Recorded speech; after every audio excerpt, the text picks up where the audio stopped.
Voyons la situation dans l'Église. Qu'est-il arrivé ces dernières années? Toutes sortes d'hérésies sont glissées dans l'œuvre de Dieu. La tromperie des esprits mauvais s'est grandement accrue. Et l'Église est devenue plus mondaine que jamais. Dans une époque comme celle-ci, si vous persistez à demeurer fidèle, à marcher dans la voie tracée par le Seigneur, pouvez-vous naviguer contre le vent sans ressentir la détresse? Il vaut mieux souffrir que d'aller à la dérive. Il est préférable de se trouver dans la détresse en ramant que de naviguer avec le vent, d'emprunter un chemin difficile que celui de la facilité et de dériver. Aller à la dérive ne demande aucun effort. Cessez de ramer et le vent vous fera rebrousser chemin. Juste un petit compromis, un peu de laisser aller. Et le vent vous fera revenir en arrière. Aimer le monde ne nécessite aucun effort. Suivre le monde ne demande aucun effort.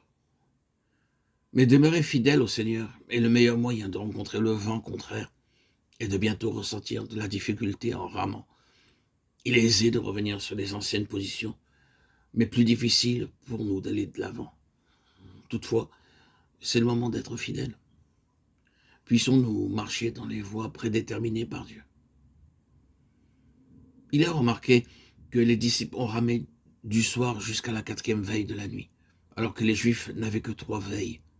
Les Romains auxquels l'évangile de Marc se rapporte le plus souvent en avaient 4.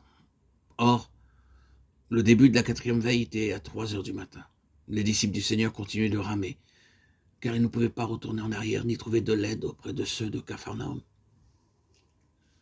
Si la période de la 4e veille est évidemment la plus sombre de la nuit, elle met aussi un terme à cette même nuit. Or, c'est précisément à cette période que nous faisons référence. Je comprends très bien que nous ayons tous des tentations, des épreuves.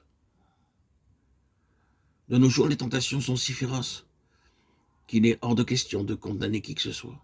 Cependant, le plus grand péril aujourd'hui, c'est de se refroidir un tant soit peu, de faire quelques compromis ou de faire une petite sieste, car nous sommes réellement fatigués. Au début, il y avait de la force pour tenir ferme, car l'amour nous pressait. Mais cette période intermédiaire dure depuis si longtemps et la lutte est devenue si difficile qu'il est facile de se refroidir. Combien de croyants que j'ai connus et qui autrefois étaient remplis de l'esprit si braves, dans la bataille se sont refroidis et sont revenus en arrière parce que le vent s'opposait tellement à eux. Un jour, un frère faisait remarquer qu'il voyait, après une quinzaine d'années de service, de moins en moins de personnes zélées dans l'œuvre du Seigneur.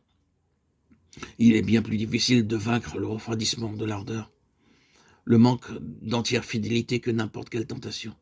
Vaincre le péché est une chose possible.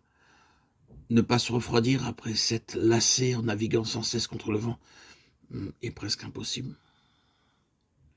Si au commencement, le Seigneur nous a contraints, nous a ordonné de marcher dans cette voie, si le Seigneur nous a commandé de traverser la mer pour atteindre l'autre rive, pouvons-nous cesser d'avancer? Prenons garde, même si nous arrêtons tout simplement, le courant et le vent peuvent nous emporter loin, loin du Seigneur. Souffrons donc au lieu de dériver.